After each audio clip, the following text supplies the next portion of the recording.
Masih kita lanjutkan untuk Serbuk Senin Berbuku. Saya sapa, oh belum ada yang gabung lagi ya di 0855420912. Nggak masalah. Yang penting Anda bisa menikmati apa yang malam hari ini kita ulas ya. Oke, saya akan masuk ke bagian berikutnya, cermin kedua, yaitu refleksi dari penilaian kita. Ini yang ditulis oleh Greg Braden. Nah, di dalam bagian kedua ini ya, di bab ke 7 ya, kok bagian kedua sih, ini ngomongin soal ulasan tentang cermin-cermin tadi ya, cermin hubungan tadi ya. Nah, cermin kedua ini refleksi dari penilaian kita. Nah, Greg Braden kemudian membubuhkan kutipan dari Gospel Thomas yang menyatakan bahwa kenalilah apa yang ada di hadapanmu dan apa yang disembunyikan darimu akan menjadi jelas bagimu. Pada tahun 1970-an, salah seorang pelatih bela diri saya membagi rahasia cara membaca musuh. Setiap orang dalam kompetisi adalah cermin bagi Anda, bagimu. Sebagai cermin pribadi, musuh akan menunjukkan siapa dirimu saat ini. Dengan mengamati bagaimana ia mendekatimu, kau melihat reaksi dari bagaimana ia mempersepsikanmu. Sepanjang hidup, saya sering mengingat dan memikirkan kata-kata pelatih saya itu.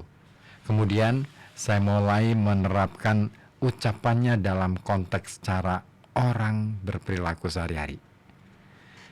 Pada musim gugur tahun 1992, 3 orang baru hadir dalam hidup saya pada periode waktu yang sangat singkat.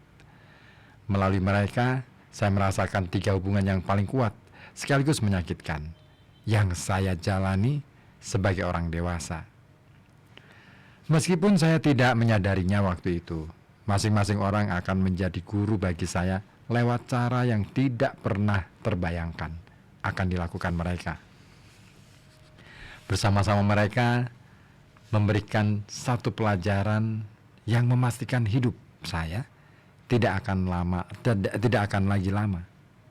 lagi sama maksudnya ya.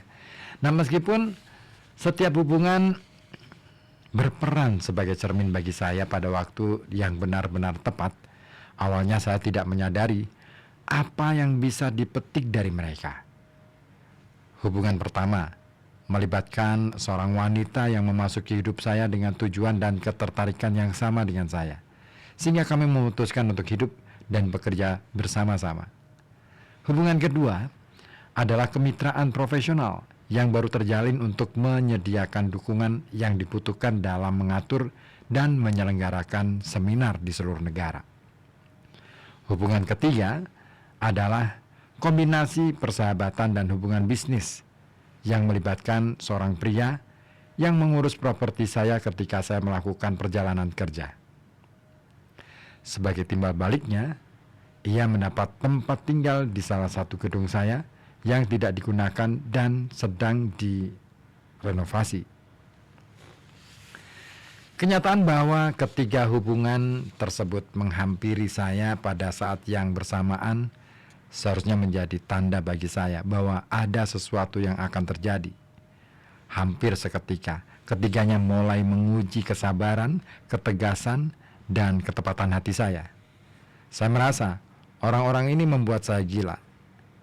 Dengan masing-masing dari ketiganya, saya mengalami adu argumen dan perselisihan. Karena sangat sering bepergian, saya cenderung berusaha mengurangi ketegangan dan menghindari upaya pemecahan masalah.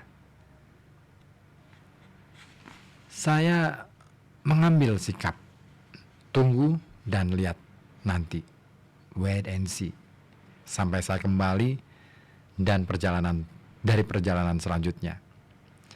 Ketika saya melakukan itu, segalanya tetap seperti saat saya tinggalkan dan bahkan terkadang lebih buruk. Pada masa itu, saya memiliki rutinitas setiba di bandara setelah setiap seminar.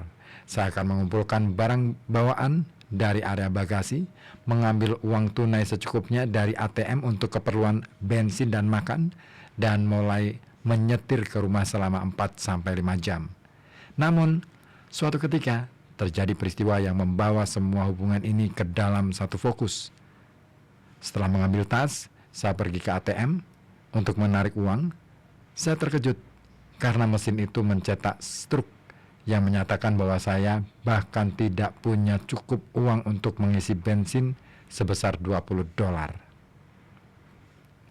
Ini sangat mengerikan, terutama karena saya baru saja menjadwalkan kontraktor untuk memulai renovasi bangunan berusia 100 tahun yang ada di properti saya, dan mereka sudah dibayar lewat cek yang ditulis dengan akun rekening tersebut.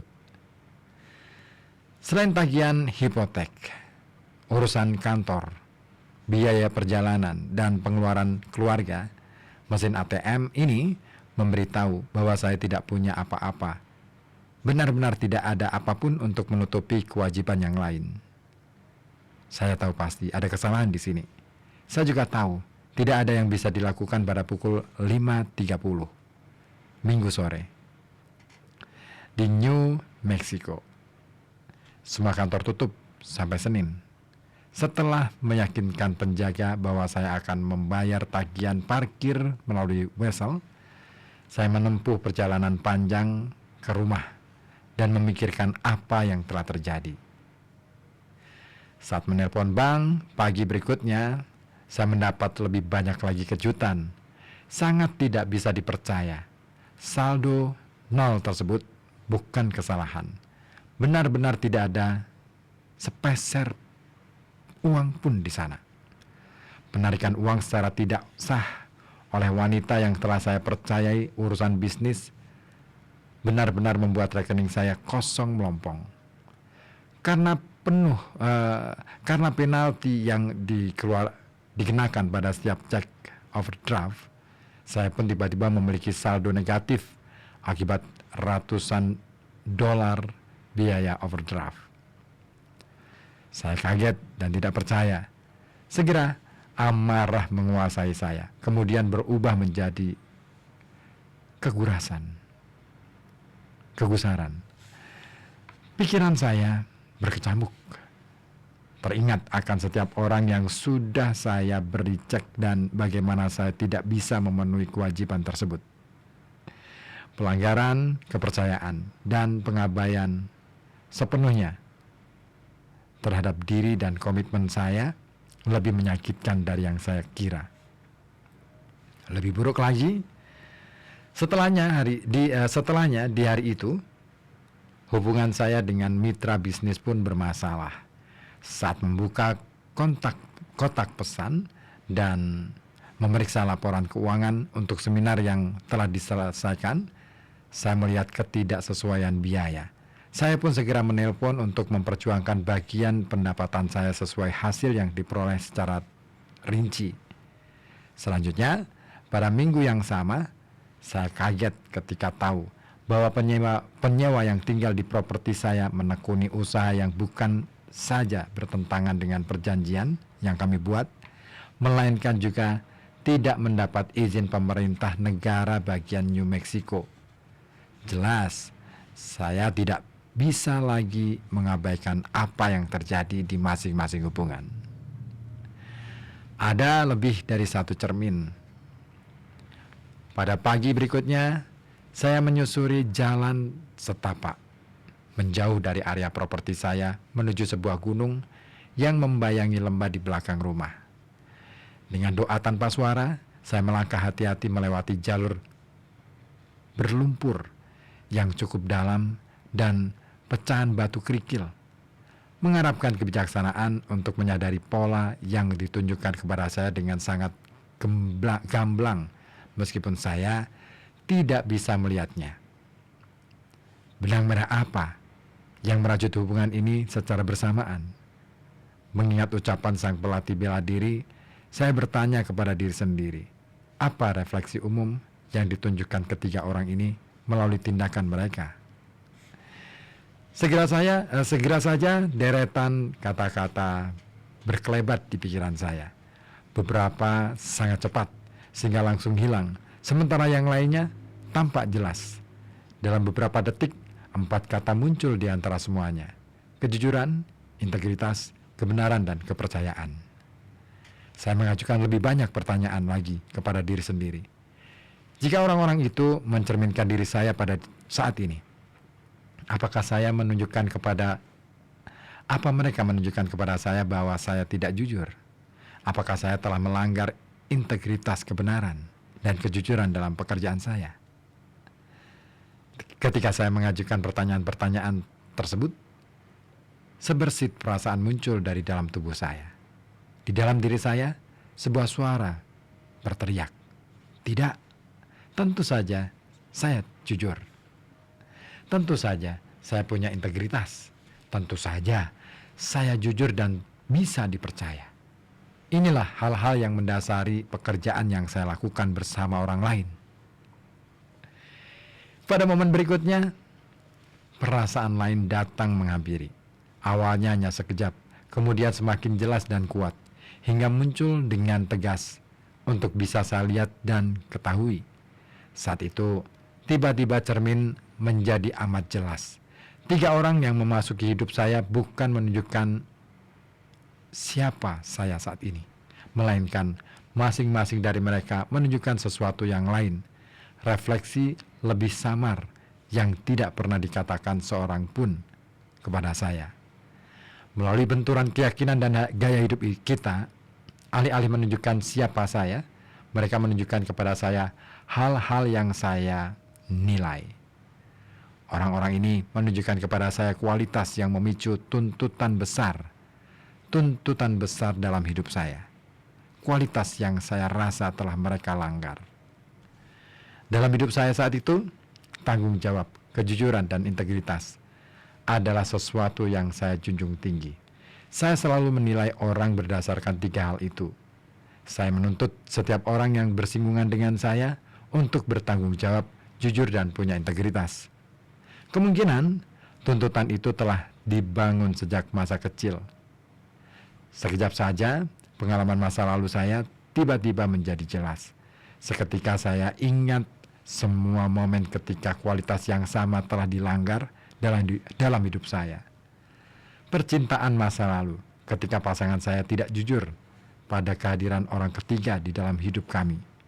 Janji-janji orang dewasa yang tidak pernah ditepati. Teman-teman dan mentor perusahaan yang membuat janji yang mustahil dipenuhi. Daftar saya terus bertambah. Penilaian saya terhadap masalah-masalah ini telah dibangun selama bertahun-tahun pada level-level yang sangat kecil, sehingga saya bahkan tidak bisa menyadarinya. Sekarang, masalah itu tidak bisa saya abaikan lagi. Hikmah dari memiliki rekening bank kosong adalah kepastian bahwa saya harus memahami pesan dari hubungan ini sebelum bisa melanjutkan hidup. Inilah hari ketika saya belajar tentang sebuah misteri yang samar, namun mendalam dari cermin hubungan yang kedua. Cermin dari apa saja yang saya nilai dalam hidup. Lalu, apakah Anda mengenali cermin-cermin Anda? Saya mengajak Anda memeriksa kembali hubungan Anda dengan orang-orang terdekat. Kemudian, kenali hal-hal yang membuat Anda jengkel tanpa akhir dan seakan membuat Anda gila. Setelah melakukan itu, ajukan pertanyaan berikut kepada diri Anda. Apakah orang-orang ini memperlihatkan perihal diri saya saat ini? Sangat mungkin demikian. Jika iya, Anda akan segera mengetahui sebagai firasat. Tetapi, jika jawabannya tidak, mereka pasti mengungkapkan sesuatu yang bahkan lebih dalam dan kuat daripada cerminan siapa diri Anda. Mungkin mereka menunjukkan kepada Anda refleksi dari hal-hal yang Anda nilai dalam hidup Anda. Sesederhana dengan mengenali dan mengakui adanya cermin inilah momen penyembuhan atas penilaian-penilaian Anda dimulai. Penyembuhan dengan efek domino. Itu tulis Greg Braden kemudian. Sehari setelah menyadari keberadaan cermin penilaian saya mengunjungi Robert, bukan nama sebenarnya, seorang teman yang tinggal dan bekerja dekat Taos Pueblo, salah satu situs komunitas pribumi tertua di Amerika Utara. Ini telah ditinggali selama setidaknya 1.500 tahun. Robert memiliki toko di Pueblo. Ia seorang seniman dan pengrajin yang sangat berbakat. Di tokonya terpajang patung-patung aneka dream catcher dan perhiasan-perhiasan yang telah menjadi bagian dari tradisinya selama berabad-abad, bahkan sebelum adanya Amerika. Saat saya melangkah masuk, ia sedang mengerjakan sebuah patung setinggi hampir 7 kaki yang berdiri tegak di lorong di sampingnya. Setelah kami saling menyapa, saya bertanya mengenai keluarganya dan bagaimana keadaan bisnisnya. Kemudian kami bercakap-cakap selama beberapa menit. Ia berbalik bertanya tentang apa yang terjadi dalam hidup saya. Saya pun bercerita seputar kejadian minggu lalu mengenai ketiga orang tersebut dan uang yang hilang. Setelah mendengar cerita saya, ia termangu selama beberapa saat, kemudian menuturkan sebuah kisah. Kakek buyutku, ia memulai, sering berburu banteng di dataran New Mexico. Saya tahu pasti ia membicarakan masa yang lampau, karena sejauh yang saya tahu, tidak ada banteng berkeliaran di negara bagian itu selama bertahun-tahun. Sebelum kematiannya, ia memberikan hartanya yang paling berharga, kepala banteng pertama yang pernah ia buru sewaktu kecil. Selanjutnya, Robert memberitahu saya bagaimana kepala banteng itu menjadi harta berharga juga baginya. Setelah kakek buyutnya mangkat, itulah salah satu peninggalan nyata yang menghubungkannya dengan leluhurnya. Suatu hari, seorang pemilik galeri dari kota sebelah datang mengunjungi Robert. Melihat betapa indahnya kepala banteng itu, ia bertanya, apakah boleh menggunakannya sebagai bagian dari pameran di galerinya. Dan Robert memperkenankan. Setelah beberapa minggu berlalu, Robert tak mendengar kabar lagi dari temannya itu dan ia memutuskan pergi ke kota untuk mengetahui bagaimana kabar si pemilik galeri. Ia terkejut ketika tiba di galeri. Tidak ada apa-apa di sana. Pintu terkunci, jendela ditutup, dan galeri tidak buka. Baik pemilik galeri maupun kepala bantengnya hilang. Robert memalingkan wajah dari patungnya cukup lama, sehingga saya bisa melihat bahwa ia benar-benar terluka akibat pengalaman itu. Lalu apa yang kau lakukan? Saya bertanya. Saya mengira akan mendengar cerita bagaimana ia melacak sang pemilik galeri dan mendapatkan kembali hartanya yang berharga itu. Namun, saat matanya bertemu dengan mata saya, kebijaksanaan jawabannya tak lesap dalam kebersahajaan kata-katanya. Aku tidak melakukan apapun, karena dia hidup dengan apa yang telah dia lakukan. Saya pun meninggalkan Taos Pueblo hari itu, seraya memikirkan ceritanya dan apa maknanya bagi hidup saya. Selanjutnya di pekan itu, saya mulai menjajaki langkah hukum untuk mengembalikan setidaknya sebagian uang yang hilang dari rekening saya. Segera saya memahami bahwa meskipun saya punya kesempatan bagus, terdapat proses yang panjang, berlarut-larut dan mahal. Mengingat sifat dari apa yang terjadi, saya perlu menyerahkan kasusnya kepada pihak berwenang sebagai masalah pidana, bukan perdata. Dari titik tersebut, hal ini akan sepenuhnya di luar kendali saya. Jika dinyatakan bersalah, wanita pelakunya bisa dipenjara. Seluruh hal ini menambah hubungan emosional berkepanjangan dengan seseorang yang dengannya saya sudah tidak merasakan hubungan lagi. Saat mempertimbangkan pilihan-pilihan yang ada, saya merefleksikan sekali lagi percakapan dengan Robert dan pelajaran yang bisa dipetik darinya. Tidak butuh waktu lama untuk sampai pada kesimpulan yang tiba-tiba saja terasa tepat. Saya memilih untuk tidak melakukan apa-apa. Hampir serentak, sesuatu yang tak terduga mulai terjadi. Ketika orang yang mencerminkan penilaian-penilaian saya mulai menjauh, saya tidak lagi marah kepada mereka, dan saya tidak lagi membenci mereka. Saya mulai merasakan ketiadaan yang ganjil terkait masing-masing dari ketiga orang ini. Tidak ada usaha yang disengaja dari saya untuk mengusir mereka. Setelah saya mendefinisikan kembali apa yang telah terjadi di antara kami, sebagaimana apa yang telah terjadi dan bukan sebagaimana penilaian saya terhadap mereka, maka tidak ada alasan lagi untuk mempertahankan orang-orang itu dalam hidup saya. Masing-masing mulai menghilang dari aktivitas sehari-hari saya. Tiba-tiba, semakin sedikit telepon dan surat dari mereka, bersamaan dengan semakin jarangnya saya memikirkan mereka. Penilaian-penilaian saya di masa lalu adalah magnet yang menarik 3 orang tersebut dalam hidup saya. Ketika perubahan baru yang saya alami sudah cukup menarik, dalam beberapa hari sesuatu yang lebih menarik dan bahkan sedikit aneh mulai terjadi. Saya mulai menyadari ada orang lain yang telah lama hadir dalam hidup saya yang juga mulai menghilang. Sekali lagi, tidak ada usaha sadar dari saya untuk menyudahi segenap hubungan ini. Semuanya hanya tampak tidak relevan lagi bagi saya. Pada kesempatan langka, ketika saya berbincang dengan salah satu dari orang tersebut, rasanya terlalu dipaksakan dan dibuat-buat.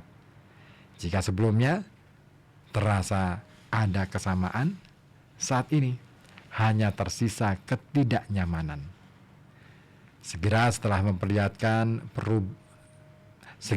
memperhatikan perubahan dalam hubungan ini, saya menyadari sesuatu yang bagi saya merupakan fenomena baru.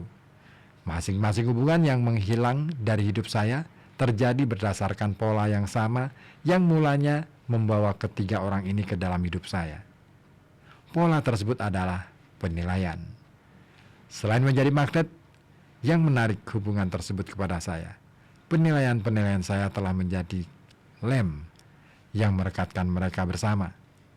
Tanpa kehadiran penilaian-penilaian itu, lem tersebut larut.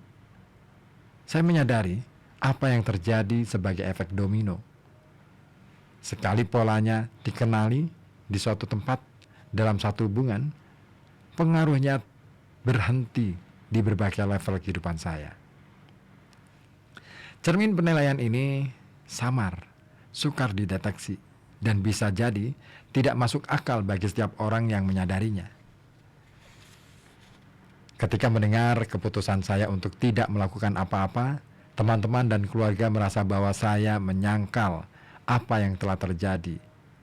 Wanita itu maling, kata mereka. Dia itu pengkhianat. Apa yang kau dapat darinya?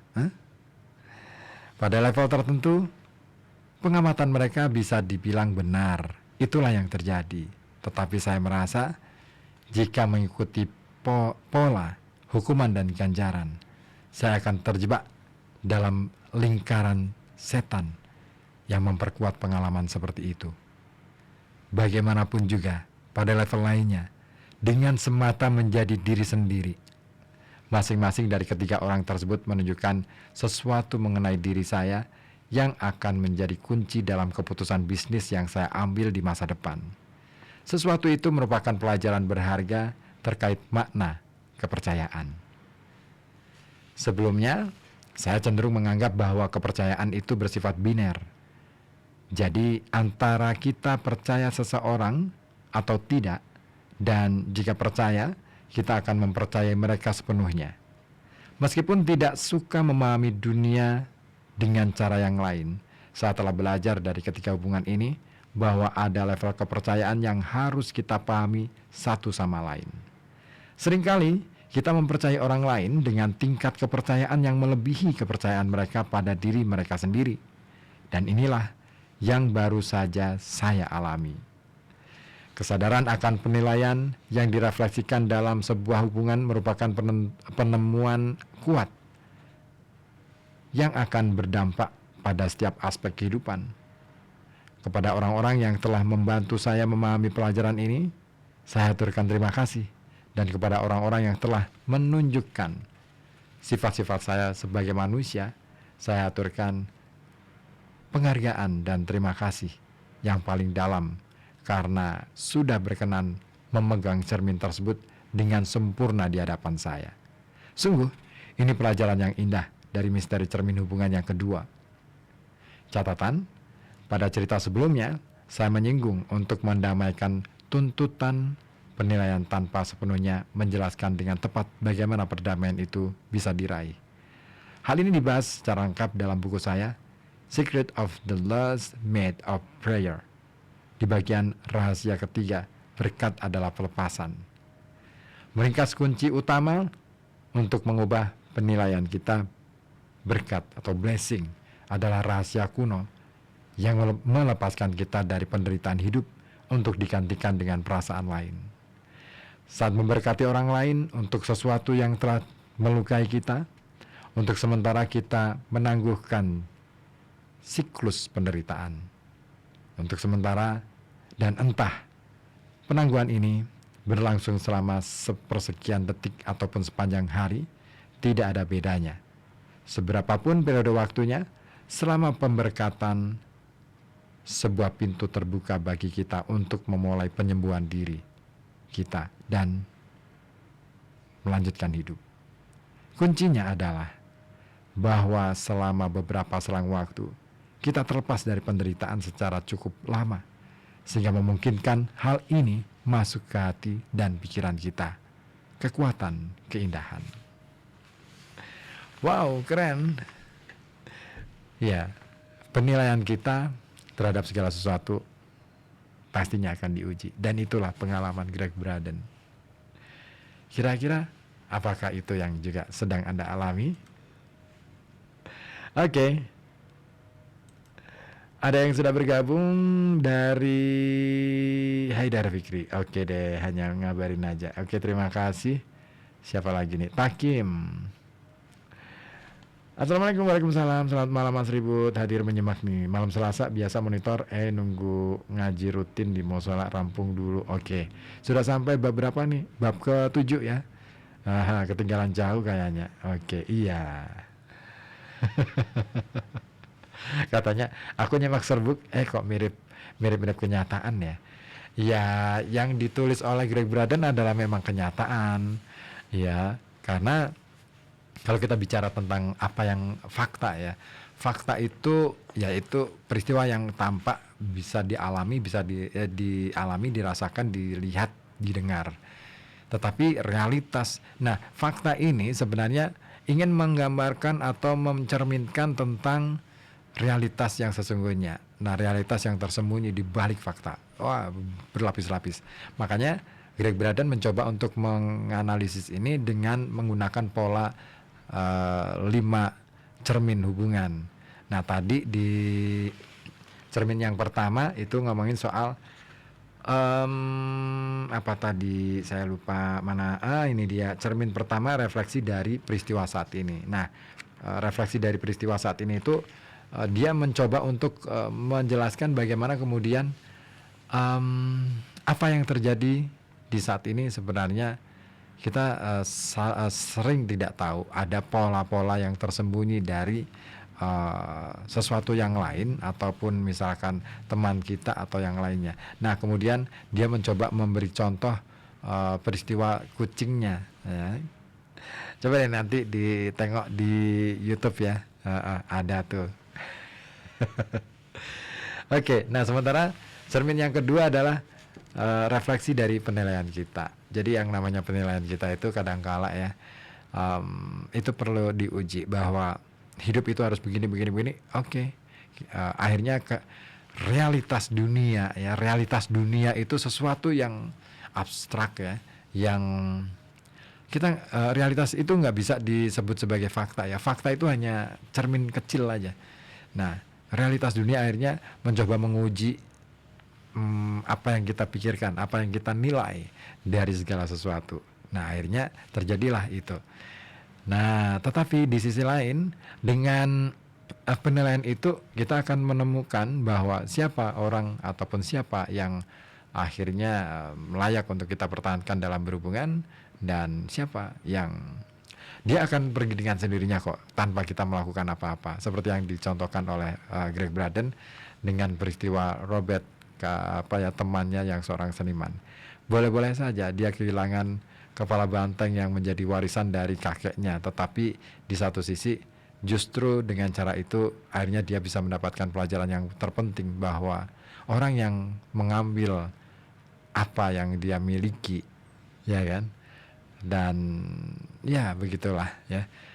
Pada akhirnya dia juga yang akan pergi gitu, tanpa melakukan apapun. That's right. Oke deh. Ngeri lah sebenarnya kekuatan-kekuatan yang seperti ini.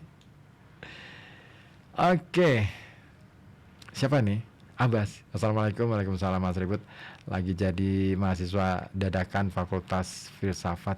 Semua apa yang ditulis oleh seorang ilmuwan tentu berdasarkan penelitian yang sangat panjang dan juga memerlukan berulang-ulang revisi hingga menjadi karya ilmiah yang bisa dijadikan rujukan di kehidupan. Oke, Abbas dicomal ya. Gitu ya? Iya sih ya. Emang bener. Baik, terima kasih. Masih akan kita lanjutkan lagi. Ada yang telepon. Kita sapa. Oke deh, kita sapa aja dulu ya. Halo, assalamualaikum. Waalaikumsalam.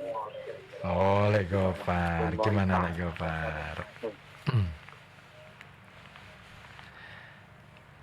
Gimana Lek Gopar? Kewarasan berkah. Oke. Apa nih komennya soal buku yang saya baca tadi? Ini benar yang dikatakan Pak Abbas. Filsafatnya terlalu jujur. Untuk pokoknya aku ora paham. Udah gitu aja. Kok kowe kan iki sing penyiare putune Aristoteles kok sih yo. Gitu ya. Ini bukan soal filsafat loh ini ngomongin buku. Saya cuman baca doang. Ora mau sing dimaksud banteng hilang. Ki maksudnya ki komono kehilangan harta apa berpun. Jadi itu ceritanya dari Robert itu temennya Greg Braden yang kemudian bercerita tentang apa yang menjadi harta warisan dari kakeknya yang hilang.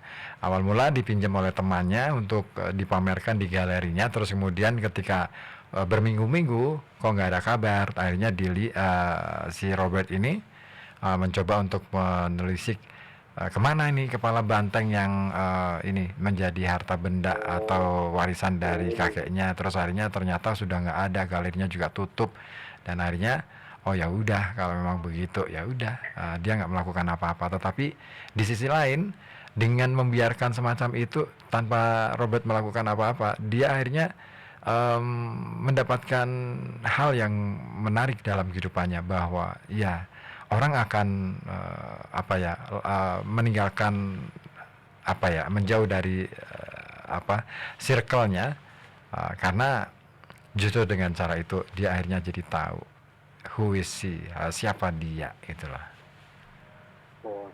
Salah ki komono ki warisan dari keluarga wes nomomo. Betul. Apa dia berjuang sendiri dengan bendera sendiri gitu maksudnya. Enggak begitu ceritanya. Itu temannya Robert itu mau bikin pameran, terus dia minjem kepala bantengnya si Robert. Gitu. Orang utang berapa haman? Sekarang beca berapa ham pian? Oke, ya. Pak Ribut toh. Oke. Terima kasih. Ada Pak Jun. Pak Jun yo muga-muga yo cepat sembuh Pak Jun. Oke. Asone kowe ya. Iya, siap. Muga-muga yo aranus mari, tapi kan iki ora nang rumah sakit kan? Enggak, Di rumah RKP kan kowe ya. Iya, berangkat aktif. Matur nuwun. Ya kene Agus Mulul kon bali Pak Ribut. Bahaya nang ngono ono wong Pak Amrono yo wedi yo. Oh gitu ya.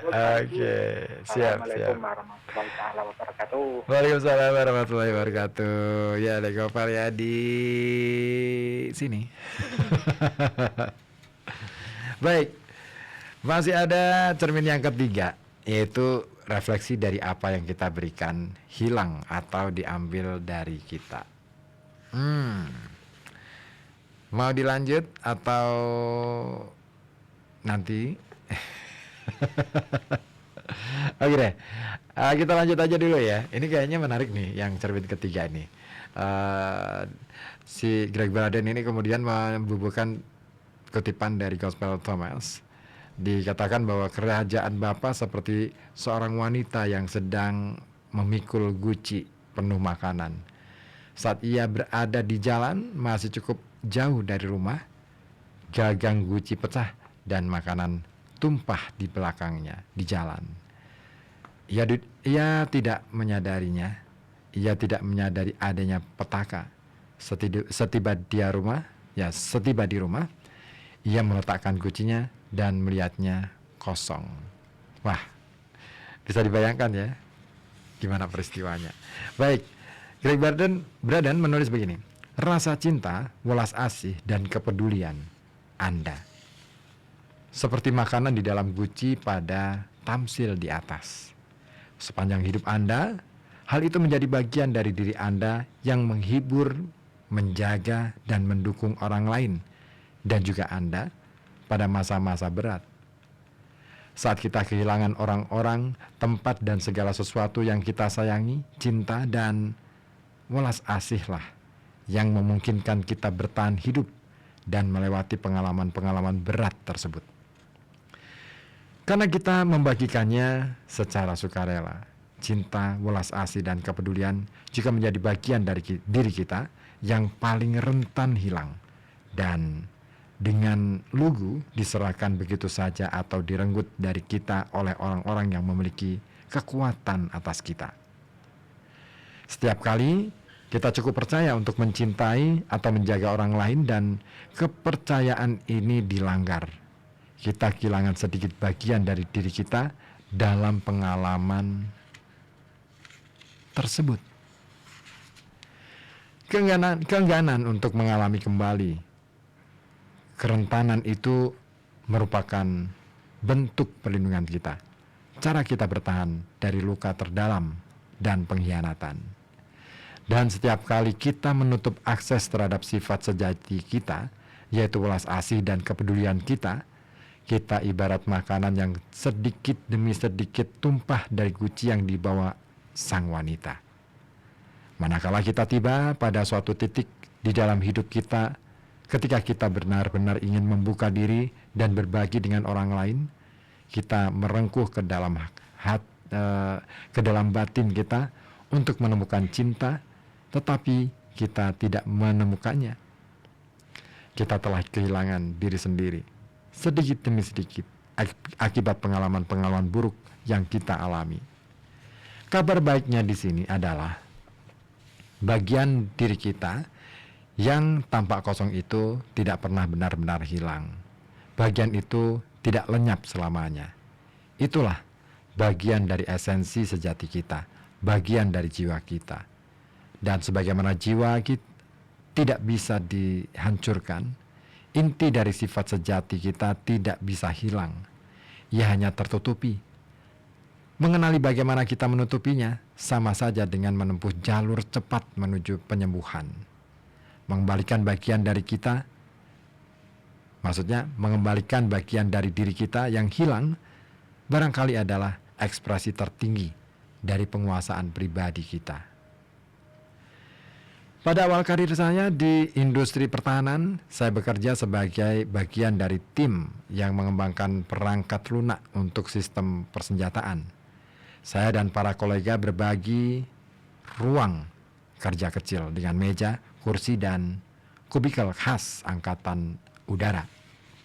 Dan kami menghabiskan banyak waktu bersama-sama dalam jarak yang cukup dekat. Seperti bisa Anda bayangkan, hanya ada sedikit privasi. Kami saling mengenal dengan baik, sehingga kami sering menjadi semacam penasihat bagi satu sama lain untuk segala hal, mulai dari pilihan karir dan pasangan kencan sampai permasalahan keluarga dan kehidupan pribadi. Beberapa kali setiap minggu kami pergi makan siang bersama, sesekali menguangkan cek gaji dan pergi membeli makan di siang hari. Pada salah satu petualangan makan siang inilah saya mendapat kesempatan untuk pertama kali melihat cermin perasaan yang menciptakan neraka personal di dalam hidup salah seorang rekan kerja saya, seorang insinyur. Sewaktu-waktu, tak tentu kapan, teman saya itu akan jatuh cinta pada seorang wanita yang ia temui di sela-sela kegiatannya. Bisa saja wanita itu pelayan yang menerima pesanan kami atau kasir dalam antrean pembayaran di kedai makanan. Sejujurnya, bisa jadi siapapun yang ia temukan sepanjang hari itu, siapapun yang wanita, tentu saja ini terjadi di mana saja dan polanya selalu sama. Ia sekadar menatap mata wanita tersebut dan merasakan suatu perasaan yang tidak bisa ia jelaskan. Tanpa memahami apa makna itu semua, ia menempatkan pengalamannya ke dalam satu-satunya penjelasan yang bisa ia temukan mengenai apa yang sedang terjadi. Ia merasa bahwa ia jatuh cinta, dan ia jatuh cinta berkali-kali setiap hari. Ini menjadi masalah karena ia sudah menikah. Ia mempunyai seorang istri cantik yang sangat mencintainya dan seorang anak laki-laki tampan yang baru lahir, dan ia amat mencintai keduanya. Ia sama sekali tidak ingin melakukan Ia sama sekali tidak ingin melukai mereka lewat cara apapun atau menghancurkan segala yang telah mereka ciptakan bersama. Pada saat bersamaan, perasaannya terhadap wanita-wanita lain begitu meluap dan merupakan sesuatu yang sama sekali tidak bisa ia mengerti. Suatu kali, kami baru kembali ke kantor setelah makan siang, mengisi bensin, mengambil uang di bank. Saat di bank, inilah ia mendapat masalah. Ada seorang teller cantik yang bertugas di tempat kami menyetor cek. Ini di zaman dulu sebelum adanya setoran elektronik. Sewaktu kami kembali ke kantor, ia hanya memikirkan wanita itu. Ia tidak bisa bekerja dengan fokus dan ia tidak bisa menyingkirkan wanita itu dari kepalanya.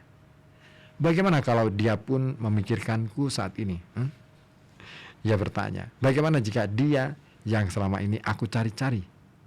Akhirnya teman saya itu mengangkat telepon, menghubungi bank, minta bicara dengan sang teller dan bertanya apakah mereka bisa bertemu untuk minum kopi di kedai kopi sepulang kerja. Wanita itu setuju.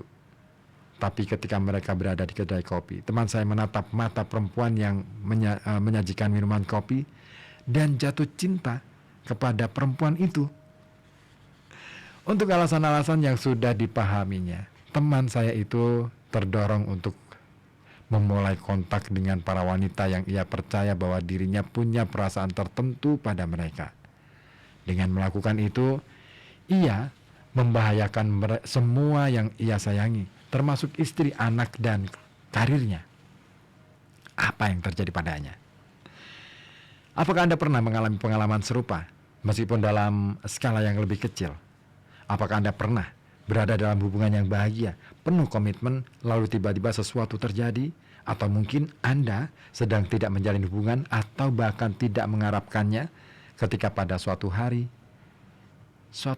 saat menyusuri jalanan yang ramai atau berada di mall, toko, atau bandara, dan tiba-tiba Anda merasakan pengalaman itu. Seseorang yang belum pernah Anda lihat berjalan melewati Anda, lalu dalam sekejap mata Anda dan dia bertemu, dan zing, perasaan itu muncul. Barangkali ini sekadar perasaan yang akrab, atau bisa jadi merupakan dorongan hati yang nyaris tak tertahankan untuk bisa berada di dekat orang tersebut, berkenalan dengannya, atau bahkan memulai percakapan. Saya telah berkali-kali menanyakan hal itu dalam pelatihan.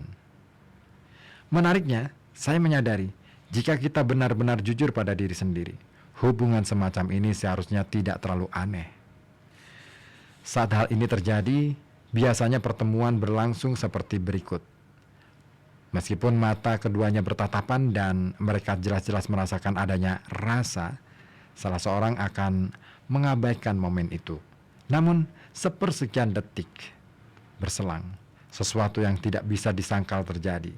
Seperti ada desir hati yang muncul tiba-tiba. Dalam sekilas, di luar pandangan biasa, mata mereka mengomunikasikan sebuah pesan. Setiap orang akan mengatakan sesuatu kepada yang lain pada saat itu. Sesuatu yang mungkin bahkan tidak disadari keduanya. Kemudian, sholat diberi isyarat. Pikiran rasional mereka akan menciptakan distraksi apapun untuk menghilangkan ketidaknyamanan dalam kontak itu. Bisa jadi suara mobil atau orang lain yang lewat. Bisa jadi sekadar daun yang bertiup di seberang jalan, atau sebuah bensin, atau sebuah bersin. Bahkan bisa juga gerak langkah menghindari permen karet di trotoar. Intinya, dengan menggunakan apapun sebagai alasan, salah satu dari mereka akan mengalihkan perhatian dan momen ini akan berakhir begitu saja. Ketika kita mengalami pengalaman semacam ini, apa yang sudah terjadi? Menemukan yang hilang dari kita pada orang lain. Ketika kita berada dalam situasi semacam itu, kita dihadapkan pada kesempatan menakjubkan untuk mengenal diri kita sendiri dalam cara yang istimewa tentunya. Jika kita menyadari makna momen tersebut. Jika tidak, seperti yang dialami oleh teman insinyur saya, hubungan seperti ini bisa jadi membingungkan dan bahkan menakutkan. Rahasia dari pertemuan semacam inilah yang menjadi inti misteri cermin ketiga. Untuk bertahan hidup, kita semua mengkompromikan sebagian besar dari diri kita yang sesungguhnya. Setiap kali melakukan itu, kita kehilangan sesuatu di dalam diri kita lewat cara yang bisa diterima secara sosial, namun tetap saja menyakitkan. Berperan sebagai orang dewasa dan kehilangan masa kecil setelah perceraian orang tua, hilangnya identitas sosial. Maksud kami, hilangnya identitas rasial karena budaya diseragamkan, dan keberlanjutan trauma dini karena tekanan emosi seperti rasa sakit hati, marah dan gusar, semuanya merupakan contoh dari hilangnya bagian diri kita sendiri. Mengapa kita mau melakukan itu? Mengapa kita mau mengkhianati keyakinan, cinta, kepercayaan, dan welas asih kita? Padahal kita tahu bahwa semua itu adalah esensi diri kita. Jawabannya sederhana, bertahan hidup. Sebagai anak kecil, kita mungkin telah belajar bahwa lebih mudah untuk tetap diam ketimbang menyuarakan pendapat dengan risiko ditertawakan dan ditentang oleh orang tua, saudara, dan teman-teman. Sebagai sosok yang dianggap kecil di keluarga, lebih aman untuk menyerah dan melupakan ketimbang melawan mereka yang memiliki kekuasaan atas kita. Sebagai warga negara misalnya, kita menerima pembunuhan terhadap orang lain selama masa perang dan menjustifikasi sebagai kondisi khusus. Kita semua terkondisi untuk menyerahkan diri di hadapan konflik, penyakit, dan emosi yang meluap dengan cara-cara yang baru sekarang ini mulai kita pahami. Dalam setiap contoh, kita punya kesempatan untuk melihat sebuah kemungkinan yang lebih baik ketimbang penilaian benar dan salah. Untuk setiap bagian dari diri kita yang kita berikan hingga kita berada di titik kehidupan kita saat ini, ada kekosongan yang tertinggal dan menunggu untuk diisi. Secara terus-menerus, kita mencari apapun untuk bisa mengisi kekosongan tersebut. Ketika kita menemukan seseorang yang memiliki hal-hal yang telah kita berikan, kita merasa nyaman di dekatnya. Esensi pelengkap orang itu mengisi kekosongan batin kita dan membuat kita merasa utuh kembali. Inilah kunci untuk memahami apa yang terjadi pada teman insinyur saya dan contoh lain yang dibahas sebelumnya. Ketika kita menemukan bagian yang hilang dari diri kita pada diri orang lain, kita akan sangat tertarik kepada mereka. Bahkan kita percaya betapa kita membutuhkan mereka dalam hidup ini. Hingga kemudian kita ingat apa yang mulanya membuat kita sangat tertarik pada mereka adalah sesuatu yang masih berada di dalam diri kita sendiri. Sesuatu itu hanya sedang tidur. Dengan kesadaran bahwa kita memiliki karakteristik dan sifat tersebut, kita bisa membuka topeng mereka dan menyatukannya kembali ke dalam hidup kita. Dan saat melakukan itu, seketika kita mendapati bahwa kita tidak lagi tergila-gila kepada orang-orang yang semula mencerminkan sifat-sifat tersebut. Mengenali perasaan kita terhadap orang lain sebagaimana adanya, tanpa harus dicekoi, direcoki. Pengondisian di masa lalu terhadap diri kita adalah kunci dari cermin hubungan yang ketiga. Perasaan tak terjelaskan yang kita miliki saat kita bersama orang lain, keterpesonaan dan gejolak yang membuat kita merasa hidup sebenarnya adalah kita. Ini adalah esensi dari bagian yang telah hilang dari diri kita, dan pengakuan bahwa kita ingin hal itu kembali dalam hidup kita. Maka dengan pertimbangan ini, mari kembali ke cerita tentang teman insinyur saya. Tentu ada kemungkinan bahwa tanpa mengetahuinya secara sadar, ia melihat dalam diri para wanita itu bagian dari dirinya yang telah ia berikan, hilang, dan diambil darinya di sepanjang hidupnya. Ada kemungkinan pula bahwa ia menemukan hal itu pada para pria, tapi ia tidak bisa membiarkan dirinya memiliki perasaan yang sama karena pengondisian yang dialaminya. Dalam pengalamannya, hal-hal yang telah hilang darinya bersifat sangat umum, sehingga ia menemukan jejaknya pada hampir setiap orang yang dia temui. Bagaimanapun juga, tanpa memahami makna perasaannya, ia terdorong untuk mengikutinya melalui satu-satunya cara yang ia ketahui. Ia sungguh-sungguh percaya bahwa setiap pertemuan adalah kesempatan untuk meraih kebahagiaan, karena ia merasa sangat nyaman ketika bersama para wanita yang ditemuinya. Ia masih sangat mencintai istri dan anaknya. Ketika saya bertanya apakah ia akan meninggalkan mereka, ia terkejut. Ia tidak ingin mengakhiri pernikahannya, tapi tetap saja ia mengikuti kekuatan yang dirasa membawanya menuju situasi yang bisa dikompromikan, hingga ia benar-benar terancam akan kehilangan keluarganya. Masih cukup panjang bagian ini, tapi sepertinya sudah waktunya. Oke, saya coba lihat dulu. Oke, Takim. Thank you, Nyorese. Oke deh. Ipung di Benan, Pak Ipung. Makin menarik nih pembahasannya. Filosofi welas asih dan berbagi dengan orang lain akan menumbuhkan benih cinta dan sayang antar sesama, dan akan merasakan bagaimana rasa cinta akan menimbulkan kasih sayang. Konsisten dan komitmen hati, itu kuncinya. Bagus banget beda bukunya. Bahasa dan narasinya oke banget. Oke, terima kasih Pak Ipung di Benan. Aulia di Keradenan. Selamat malam, hadir menyimak acara Senin Berbuku. Oke deh, saya lanjutkan ya sambil kita tunggu jam 9. Nanggung banget nih yang bagian ini. Seru sih, karena pengalaman tentang ketertarikan kepada orang, ya katakanlah misalkan saya aja deh ya, kalau misalkan dulu masih konser-konser di mana, atau misalkan manggung pentas teater, ketemu dengan siapa gitu, selalu saja deh ada perempuan yang kemudian membuat saya terkagum, terpesona. Tetapi ya benar apa yang dikatakan oleh Gura-Gura, dan benar bahwa sebenarnya apa yang hilang dari diri kita itu sebenarnya keterpesonaan itu adalah cermin atau semacam pembacaan kita ya, ada cermin realitas yang ingin disampaikan dari fakta itu, bahwa apa yang ada di hadapan kita itu sebenarnya adalah ingin mengatakan bahwa ada bagian dari diri kita yang hilang. Jadi dia adalah diri kita gitu, tapi bukan berarti kemudian itu kita harus nyikat gitu ya.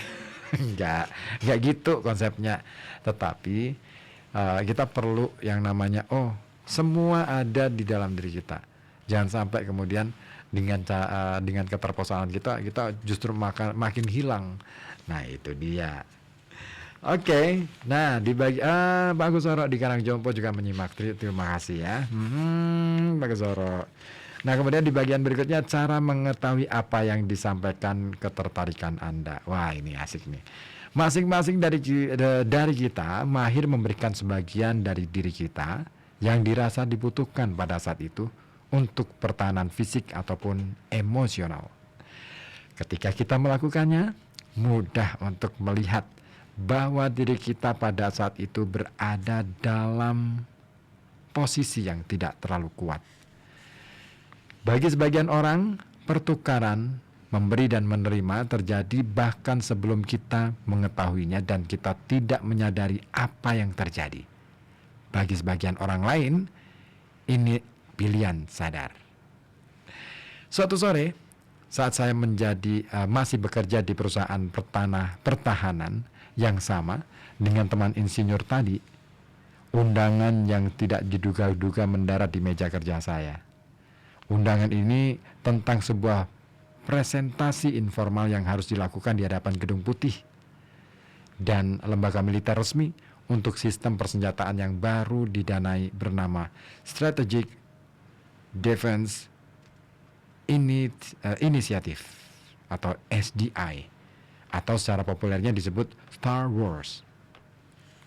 Selama jamuan yang mengiringi acara, saya berkesempatan untuk mendengarkan percakapan antara salah satu pejabat militer berpangkat tinggi dan CEO perusahaan kami. Pertanyaan yang dilontarkan CEO kami berkaitan dengan pengorbanan pejabat tersebut untuk mencapai kedudukannya. Pengorbanan apa yang harus Anda lakukan agar bisa mencapai posisi sekarang? Dia bertanya. Pejabat tersebut menjelaskan bagaimana ia naik pangkat di jajaran militer dan Pentagon dan memiliki posisi penting pada perusahaan multinasional besar. Saya menyimaknya dengan serius saat pria tersebut menjawab dengan begitu terus terang dan terbuka.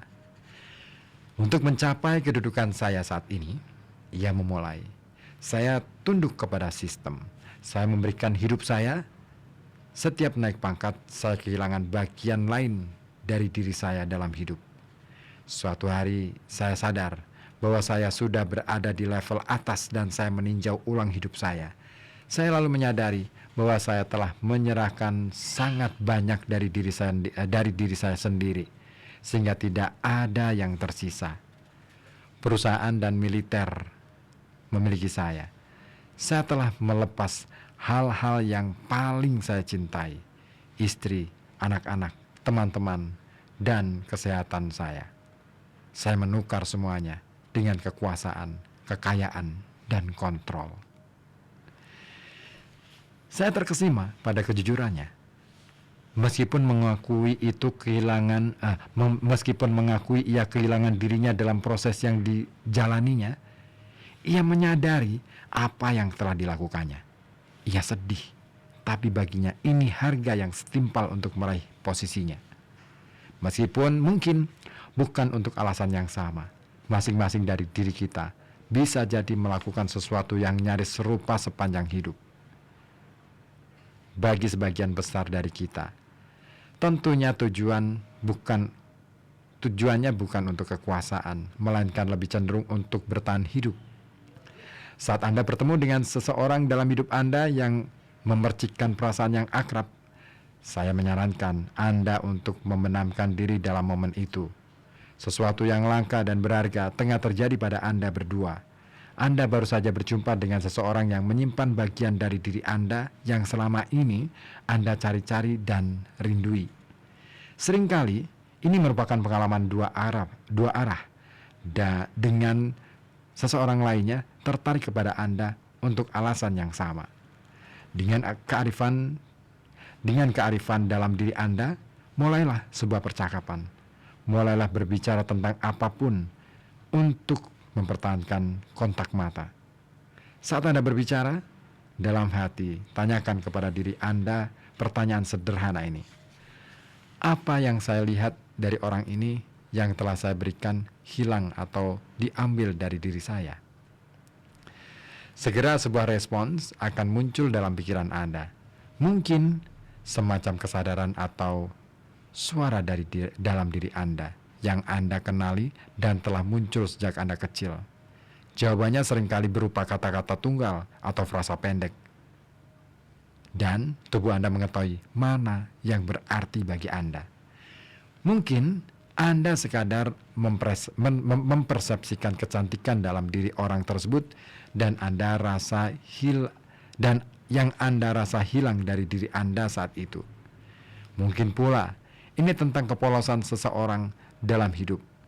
Keanggunan gerakannya saat berbelanja di toko, kepercayaan dirinya ketika melakukan tugas, atau semata pancaran dari daya hidupnya. Pertemuan Anda hanya perlu berlangsung beberapa detik, maksimal beberapa menit. Pertemuan singkat tersebut adalah kesempatan Anda untuk merasakan keriangan dan kegembiraan pada momen itu. Itulah Anda yang menemukan bagian diri Anda dalam diri orang lain, sesuatu yang telah Anda miliki, dan juga semacam perasaan bahwa sesuatu di dalam diri Anda bertunas kembali. Bagi sebagian dari kita yang berani mengakui perasaan yang akrab dalam pertemuan singkat semacam itu, cermin kehilangan barangkali menjadi sesuatu yang kita hadapi setiap hari. Kita menemukan keutuhan dalam diri sendiri saat orang lain mencerminkan kepada kita sifat-sifat sejati kita. Secara kolektif, kita mencari keutuhan, dan secara individual, kita menciptakan situasi yang menuntun kita untuk menemukannya. Mulai dari pendeta sampai guru, orang yang lebih tua sampai orang yang berjiwa muda, orang dewasa sampai anak-anak, semuanya adalah pemicu perasaan. Dalam perasaan tersebut, kita menemukan hal-hal yang kita sadari, kita rindui dari diri kita sendiri. Hal-hal yang masih bersama dengan kita tetapi tersembunyi di balik topeng yang kita percaya sebagai diri kita. Ini alami dan manusiawi. Memahami bahwa perasaan kita terhadap orang lain benar-benar menunjukkan sesuatu mengenai diri kita sendiri bisa menjadi alat paling ampuh untuk meraih kekuatan terbesar kita. Oke, saya akhiri sampai di sini dulu deh, ya, di bagian ini. Tapi menarik ya. Saya mau ngulas tapi kayaknya waktunya udah nggak cukup. Iya, pada intinya sih sebenarnya ya, ketika kita menemukan orang yang membuat kita terpesona dan lain sebagainya, pastikan alasan apa yang buat Anda terpesona. Jangan-jangan itulah bagian yang hilang dari diri kita. Katakanlah misalkan gini, saya terpesona ketika melihat W.S. Rendra membaca puisi. Saya merasa bahwa oh iya, W.S. Rendra punya kewibawaan. Nah, barangkali itu yang hilang dari diri saya pada waktu itu. Dan itulah. Atau misalkan saya ketemu seorang cewek cantik, terus dia bisa nyaman aja, santai, gayanya bebas gitu, istilahnya dia punya kebebasan untuk mengungkapkan apa saja gitu, perasaannya dan lain sebagainya. Saya terkagum-kagum dengan cewek ini, dan bisa jadi itulah yang hilang dari diri saya gitu. Tapi jangan lantas kemudian keterusan, hati-hati. Itu hanya kontrol aja, buat kita jadi kontrol gitu. Oke, terima kasih juga Bu Tia di Banyurip. Apa kabar? Kabar baik. Hadir di malam Selasa sambil aktivitas di rumah, pokoknya tetap nyimak katanya. Oke deh. Ya semoga aja nggak bosan-bosan ya dengar Serbuk Senin Berbuku. Karena acara ini seperti yang dikatakan Nek Gopar tadi, aduh kayaknya berat nih buat yang nggak suka baca. Ya nggak apa-apa. Ya namanya aja buku ya begitu Nek Gopar ya. Jadi ini agar yang lain, kawan-kawan yang lain, warga Radio Kota Batik juga punya ketertarikan untuk bisa membaca ya. Ya soal apakah kemudian Anda akan membaca atau tidak, itu pilihan, bukan sebuah paksaan gitu. Dan apakah Anda akan memahami atau tidak, itu juga pilihan, terserah Anda. Gitu ya. Oke. Setelah ini Anda akan menyimak RKB malam.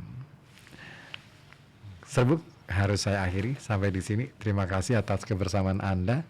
Dilanjut minggu depan ya. Bye bye.